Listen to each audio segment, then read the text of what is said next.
bienvenue sur rctuto.fr. On se retrouve aujourd'hui pour une petite nouveauté RC Drift.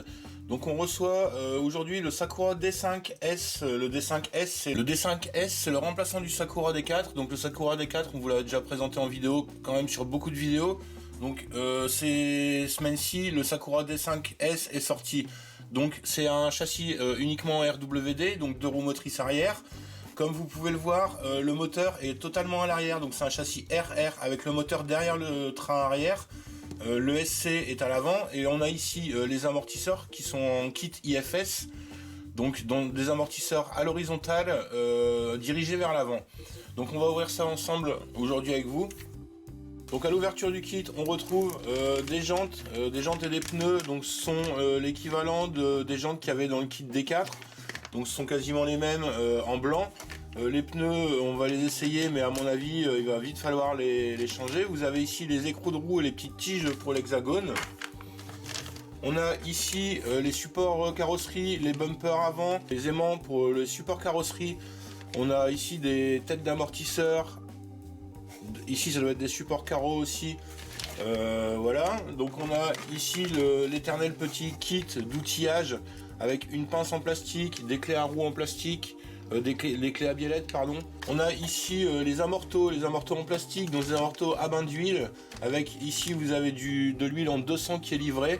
Donc vous avez un set de ressorts, on a ici les petites tiges d'amortos avec tout le système pour les assembler. Ici dans le sac on retrouve le support d'antenne et du double face, ainsi qu'un support lipo. Ça c'est un support lipo, donc c'est un châssis pour short lipo. Donc vous allez avoir besoin de lipo courte et vous allez avoir besoin d'un servo low profil pour installer ça sur votre châssis. Ici on a le châssis supérieur avec l'installation pour le servo qui vient comme ça avec le palonnier vers le bas.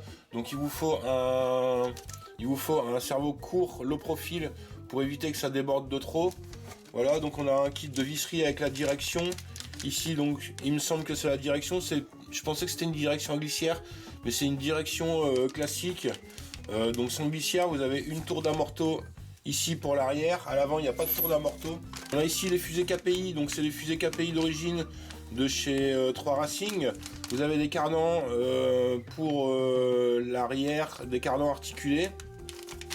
Ici on a les fusées arrière et des chapes pour les amortos et pour les biellettes. On a ici toute une série de pièces, vous avez la couronne. Ici on a les supports de transmission. La transmission, je ne sais pas si vous la voyez, elle est ici, transmission à pignon à l'arrière. Donc c'est un pignon en renvoi d'angle en métal. On a ici le sac 1, c'est pour le différentiel. Donc c'est un différentiel à huile avec de l'huile 500. Ici nous avons des axes de triangles. On a les triangles avant, les triangles arrière et on a le châssis qui est en graphite. Voilà, donc c'est pas du châssis carbone, c'est pas du châssis plastique, c'est un châssis en graphite. Et vous avez ici la plaque de stickers et le manuel d'assemblage. Voilà, avec toutes les marches à suivre pour assembler le châssis. Donc cette fois-ci, on vous fera pas un assemblage châssis en vidéo.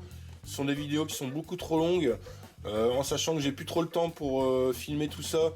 Je vais assembler le châssis sur mon temps libre quand je pourrai l'assembler. On vous montrera en vidéo le châssis assemblé et les premières sorties. On va essayer mercredi, il y a une sortie chez les RC Drift Passion. On va essayer d'y aller mais c'est pas encore sûr. Et l'idée ce serait que le châssis soit assemblé pour qu'on puisse faire une première vidéo. Voilà, donc on va essayer de vous montrer tout ça en vidéo. On vous fera peut-être des vidéos d'options quand elles sortiront. Selon ce qui sera dispo et selon le budget au moment venu.